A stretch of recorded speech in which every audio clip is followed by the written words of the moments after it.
15.5 বছর আপনি কাজে লাগাননি, কাজে লাগালে আয়না ঘরে মানুষ রাখতে পারতেন না। তার বিবেকে কি বলে বলেন তো? আমি মাত্র 10 দিন ছিলাম, আমি দেখেছি কেউ 2 বছর, কেউ 5 বছর, 8 বছর, 8.5 বছর, 10 বছর, 14 বছরের মানুষও পেয়েছি। এই যে হাতের আঙ্গুলগুলো তাদের এত বড় বড়,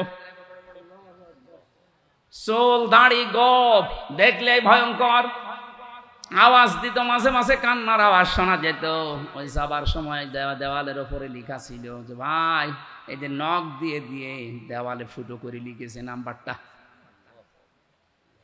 কেউ লিখেছে আমি কত বছর আছে আমি জানি না, কারণ এটা কোন বছর আমি জানি না, এটা কোন মাস জানি না, এটা কি বার তাও জানি না, কয়টা বাজে আমি তাও জানি না। অথচ আমার মাথার উপর দিয়ে গাড়ি ঘোড়া যাচ্ছে, মানুষজন চলাফেরা করছে, হালকা হালকা শব্দ পাচ্ছে। আমাদেরকে দূরে রাখে নাই ঢাকার বুকে, উপর দিয়ে গাড়ি ঘোড়া যাচ্ছে, আমি দেখতে পাই, মানে শুনতে পাই হালকা হালকা, কিন্তু বুঝি না যে কোন জায়গায় আছি। আরে ভাই 2 মিনিট 5 মিনিট 10 মিনিট রাখলেই তো হয়, 2 দিন 5 দিন না, 14 বছরের মানুষ ওখানে আছে। লিখে দিয়েছি আঙ্গুল দিয়ে যে বাইরে যদি কেউ যেতে পারেন এই নাম্বারটা একটু জানাবেন যে আমি বেঁচে আছি। আপনার বিবেক কোথায় গেল বলেন তো? আপনি যে মানুষের দাবি করেন যে আমি মানুষ, কিসের মানুষ আপনি?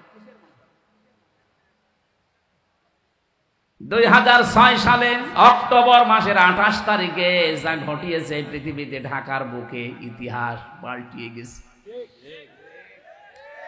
বিশ্ববিদ্যালয়ে যে আমরা সব বিশ্ববিদ্যালয়ে পড়া বহু ইতিহাস পড়েছি, জীবনে কোনোদিন উপন্যাসেও কোনোদিন পড়ি নাই যে মানুষ হত্যা করার পরে দুনিয়ায় কেউ ড্যান্স দিয়েছে। না, আমি পড়ি নাই। আমার ভার্সিটির লাইফে অন্য পড়ার চাইতে সবচাইতে বেশি আমার ঝোঁক ছিল উপন্যাস পড়ায়। আমার নিজের হিসাবে আমি প্রায় 132টার উপরে উপন্যাস পড়েছি। রাতে ক্লাসের পড়া বাদ দিয়ে শুধু উপন্যাস পড়তাম। এই হিসাবে আমি উপন্যাসেও পড়িনি যে মানুষ হত্যা করার পরে কেউ লাশের উপরে ড্যান্স দেয়, না। ইতিহাস তো দূরের কথা। অথচ এই লঘি বইটা এটা নিয়ে আসো সারা দেশ থেকে, তার একটা কথাই সব নিয়ে এসেছে। 6 সালের এই ঘটনা, 7 সালে আমি একটা অনুষ্ঠান করছিলাম, ওই সময় আমি দাখিলে পড়ি। ম্যাট্রিক পরীক্ষা আমি 7 সালে দিয়েছি। ওই সময় সিরাজগঞ্জ থেকে যাচ্ছিলাম মাদ্রাসায়, যে টুপি দাড়ি আর এই যে জব্বা গায়ে, বাসে ড্রাইভারের পেছনে বসে আছি। দেখলাম একটা কুকুর পড়ে আছে রাস্তার মাঝে, ড্রাইভার কুকুরের ওপর দিয়ে না দিয়ে বাম দিয়ে চালিয়ে দিল, গাড়ি ঝাঁকি দিয়ে উঠিস। ড্রাইভারকে বললাম যা করলেন এখনই তো অ্যাক্সিডেন্ট হয়ে যেত। ড্রাইভার আমারে বলছে দেখেন না একটা কুকুর পড়ে আছে, আমি ডবল করে চাকা চালাবো, আমার বিবেক নেই? মরা কুকুর, ওরে মাইরে ফেললে কি আর না মারলে কি? ড্রাইভার আমার দিকে ঘুরে বলছে হুজুর আপনি কি আসলে হুজুর? আপনি কেমন হুজুর? হ্যাঁ, আপনি দেখেন একটা মরা কুকুর পড়ে আছে, আমি ডবল করে গাড়ি চালাবো, আমার বিবেক নেই? এই কথা শোনার জন্য আমি ছিলাম। একটা মরা কুকুর ডবল করে মারা যায় না, আপনার বিবেকে বাধা দেয়। অথচ গত বছরে এই সময়ে অক্টোবরের 28 তারিখে জীবিত মানুষ জসিম ভাই তাকে ফের ওপরে নিস্ত করেছে, ড্যান্স দিয়েছে।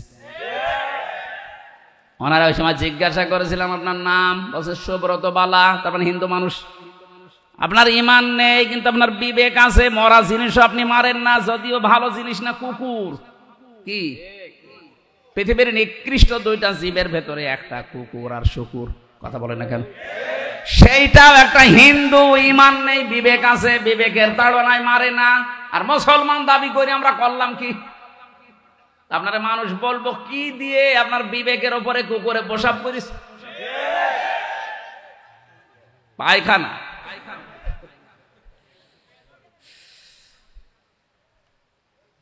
এদের বিবেক যদি কাজে না লাগান আপনি রাস্তা পাবেন না। নবীজিকে আল্লাহ জানিয়েছেন, হে নবী, জালেমদের এই কথাগুলো বলতে বলতে আপনার কি আফসোস হয় যে না এরা তো আর হেদায়েত পাচ্ছে না? ইন তাহরিসু আলা হুদাহুম ফাইন্নাল্লাহা লা ইয়াহদি ইলা আখিরি আয়াত। সূরা নাহলের ভেতরে আছে হে নবী আপনার কি আশঙ্কা হয়, আকাঙ্ক্ষা হয় এই যে এই মানুষগুলো কেন হেদায়েত পাচ্ছে না, পাবে কি করে? তাদের জুলুম এমন পর্যায়ে পৌঁছে গেছে, এই মানুষগুলো জুলুম করতে করতে আল্লাহর কাছে পর্যন্ত অস্বীকার করবে যে না আমি করিনি।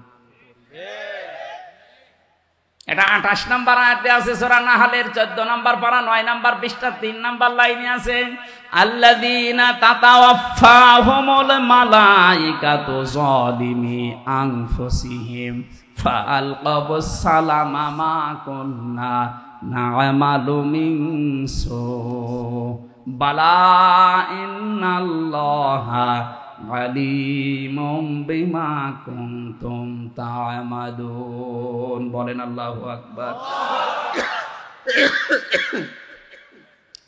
এই জুলুম করা অবস্থায় যখন আল্লাহ তাদেরকে ফেরেশতা দিয়ে ধরেন, এই মানুষগুলো এই অবস্থায় জালেম মারা যাচ্ছে আল্লাহর কাছে, তারপরও বলবে যে না আমরা এই খারাপ কাজ করিনি, মা কুন্না না'মালু মিন সু, এই কাজ আমরা করিনি।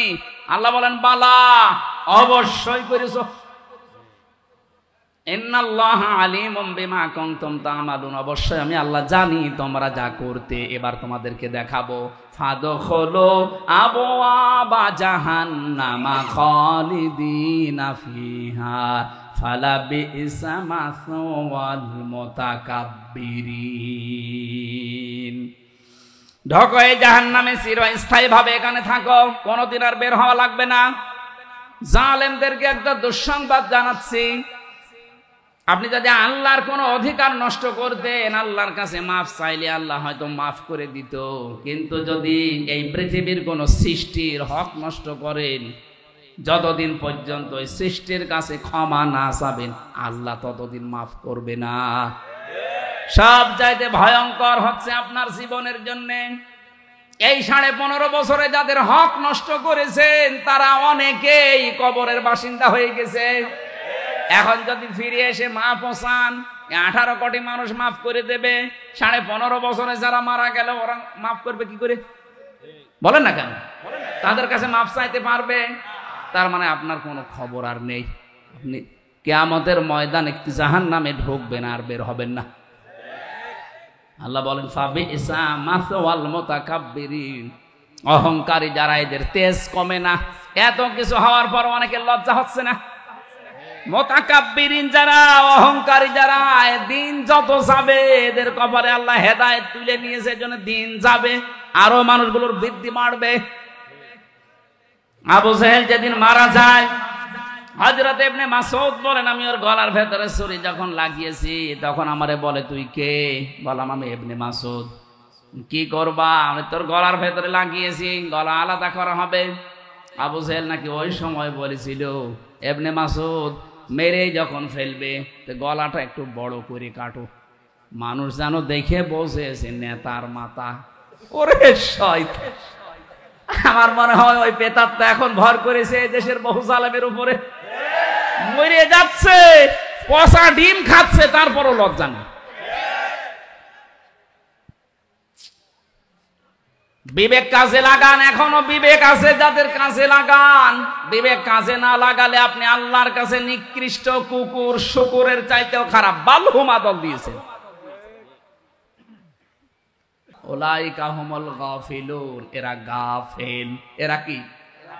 বলেন বলেন।